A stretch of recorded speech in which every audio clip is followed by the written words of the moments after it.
ದುರಂದರ್ cinema ನಿರೀಕ್ಷೆಯಂತೆ box ಆಫೀಸ್ನಲ್ಲಿ ಭರ್ಜರಿ ಯಶಸ್ಸು ಗಳಿಸಿದ್ದು 7 ದಿನಗಳಲ್ಲೇ ಬರೋಬ್ಬರಿ 1,000 ಕೋಟಿ ಕಲೆಕ್ಷನ್ ದಾಟಿದೆ.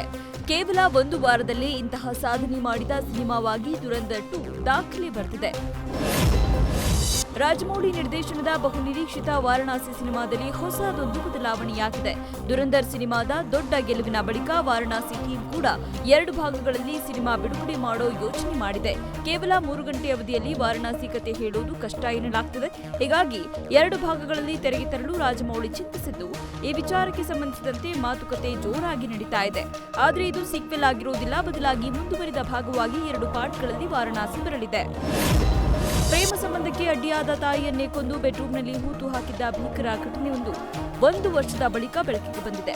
ಈ ಘಟನೆಯು ಹೈದರಾಬಾದ್ನ ಜವಾಹರ್ ನಗರದಲ್ಲಿ ನಡೆದಿದ್ದು, ಯುವತಿಯು ತಾಯಿಯನ್ನ ಹತ್ಯೆ ಮಾಡಿ ಅದೇ ಮನೆಯಲ್ಲಿದ್ದುಕೊಂಡು ವಾಸನೆ ಬರದಂತೆ ರಹಸ್ಯ ಕಾಪಾಡಿದ್ದು. ಅನುಮಾನ ಬಂದು ಪೊಲೀಸರು ತನಿಖೆ ನಡೆಸಿದಾಗ ಬೆಚ್ಚಿ ಬೀಳೋ ಸತ್ಯ ಹೊರಬಿದ್ದಿದ್ದು, ಸದ್ಯ ಆರೋಪಿ ಮಗಳನ್ನ ಪೊಲೀಸರು ಬಂಧಿಸಿದ್ದಾರೆ. ಒಂದು ಕಡೆ ಯುದ್ಧ ದಿನದಿಂದ ದಿನಕ್ಕೆ ತಾರಕಕ್ಕೆ ಏರ್ತಾ ಇದ್ರೆ, ಇತ್ತ ಡಾಲರ್ ಎದುರು ರೂಪಾಯಿ ಮೌಲ್ಯ ಕುಸಿತ ಕಂಡಿದೆ. ವಿದೇಶಿ ಡಾಲರ್ ಎದುರು 94 ರೂಪಾಯಿಗೆ ಕುಸಿತ ಕಂಡಿದೆ. ಮಧ್ಯಪ್ರಾಚ್ಯ ಯುದ್ಧ, ಕಚ್ಚಾ ತೈಲದ ಬೆಲೆ ಏರಿಕೆಯಿಂದ ರೂಪಾಯಿ ಸಾರ್ವಕಾಲಿಕವಾಗಿ ಕುಸಿತಾ ಇದೆ. ಗ್ಯಾಸ್ ಸಿಲಿಂಡರ್ ಹಾಗೂ ಕಚ್ಚಾ ತೈಲ ಸಿಗದ ಹಿನ್ನೆಲೆ ಭಾರತದಲ್ಲಿ ಯಾವುದೇ ಲಾಕ್ಡೌನ್ ಜಾರಿಗೊಳಿಸುವುದಿಲ್ಲ ಅಂತ ಕೇಂದ್ರ ಪೆಟ್ರೋಲಿಯಂ ಖಾತೆ ಸಚಿವ ಹರ್ದೀಪ್ ಸಿಂಗ್ ಪುರಿ ಸ್ಪಷ್ಟನೆ ನೀಡಿದ್ದಾರೆ. ಲಾಕ್ಡೌನ್ ಬಗ್ಗೆ ಹರಿದಾಡ್ತಾ ಇರುವ ವದಂತಿಗಳು ಸಂಪೂರ್ಣ ತಪ್ಪು ಮಾಹಿತಿಯಾಗಿದೆ. ಕೇಂದ್ರ ಸರ್ಕಾರ ಸಕಾಲಿಕ ಸಕ್ರಿಯ ಸಮನ್ವಯದಿಂದ ಕಾರ್ಯನಿರ್ವಹಿಸುತ್ತೆ. ಲಾಕ್ಡೌನ್ ವಿಧಿಸುವ ಯಾವುದೇ ಪ್ರಸ್ತಾವ ಇಲ್ಲ ಅಂತ ಸಚಿವ ಹರ್ದೀಪ್ ಸಿಂಗ್ ಪುರಿ ತಿಳಿಸಿದ್ದಾರೆ.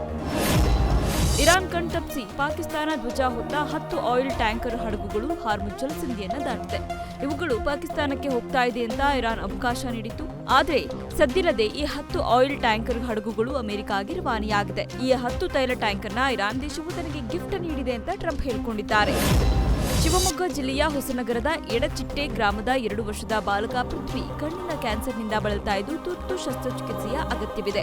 ಪೋಷಕರು ಅತ್ಯಂತ ಬಡವರಾಗಿದ್ದು ಚಿಕಿತ್ಸೆಗೆ ಹಣವಿಲ್ಲದೆ ಮತ್ತು ಬಿಪಿಎಲ್ ಕಾರ್ಡ್ ಸಿಗದೆ ಅಸಹಾಯಕರಾಗಿದ್ದಾರೆ. ಕಣ್ಣಿನ ಸಮಸ್ಯೆಯಿಂದಾಗಿ ರೆಟಿನಾ ಸ್ಕ್ಯಾನ್ ಸಾಧ್ಯವಾಗದ ಕಾರಣ ಮಗುವಿಗೆ ಆಧಾರ್ ಕಾರ್ಡ್ ಸಿಗ್ತಾ ಇಲ್ಲ. ಇದರಿಂದಾಗಿ ಸರ್ಕಾರಿ ಸವಲತ್ತು ಪಡೆಯುವುದಕ್ಕೂ ತಾಂತ್ರಿಕ ಅಡೆತಡೆ ಉಂಟಾಗಿದೆ. ಸಮಯಕ್ಕೆ ಸರಿಯಾಗಿ ಚಿಕಿತ್ಸೆ ಸಿಗದೇ ಇದ್ದರೆ ಈ ಮಹಾಮಾರಿ ಮೆದುಳಿಗೂ ಹರಡುವ ಭೀತಿಯಲ್ಲಿ ಕುಟುಂಬಸ್ಥರಿದ್ದಾರೆ.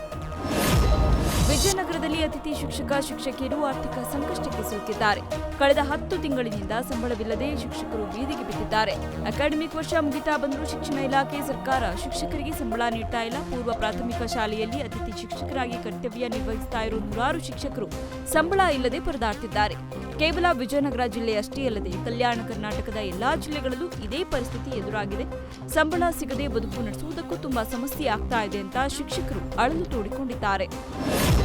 ಕೋಟಿ ವರದಕ್ಷಿಣೆ ಕಿಯಾ ಕಾರು ಕೊಟ್ಟರು ಹೆಂಡತಿಗೆ ಕಿರುಕುಳ ನೀಡಿದ ಆರೋಪ ಕೇಳಿಬಂದಿದೆ. ಮಿಸ್ಬಾ ಕೌಸರ್ ಕಿರುಕುಳಕ್ಕೆ ಒಳಗಾದ ಮಹಿಳೆಯಾಗಿದ್ದು ಚಿಕ್ಕಬಳ್ಳಾಪುರ ಜಿಲ್ಲೆಯ ಶಿಡ್ಲಘಟ್ಟದ ಸಂತೋಷನಗರ ನಿವಾಸಿಯಾಗಿದ್ದಾರೆ.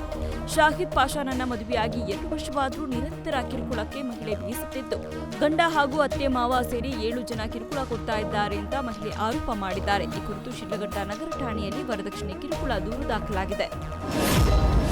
2026-27ನೇ ಸಾಲಿನ ಜಿವಿಎ ಚೊಚ್ಚಲ ಬಜೆಟ್ ಮಂಡನೆಯಾಗಿದೆ. ಇವತ್ತು ಬೆಂಗಳೂರು ಪೂರ್ವ ಮತ್ತು ಬೆಂಗಳೂರು ಕೇಂದ್ರ ವಲಯಗಳ ಬಜೆಟ್ ಮಂಡಿಸಲಾಗಿದೆ. ಬೆಂಗಳೂರು ಪೂರ್ವ ನಗರ ಪಾಲಿಕೆಯ ಆಯುಕ್ತರಾದ ಡಿಎಸ್ ರಮೇಶ್ ಅವರು ಇವತ್ತು ಪೂರ್ವ ಪಾಲಿಕೆಗಾಗಿ 3,889 ಕೋಟಿ ರೂಪಾಯಿ ಗಾತ್ರದ ಬಜೆಟ್ ಮಂಡಿಸಿದ್ದು, ನಾಳೆ ಜಿವಿಎ ವ್ಯಾಪ್ತಿಯ ಉಳಿದ 3 ಪಾಲಿಕೆಗಳ ಬಜೆಟ್ ಮಂಡನೆಯಾಗಲಿದೆ.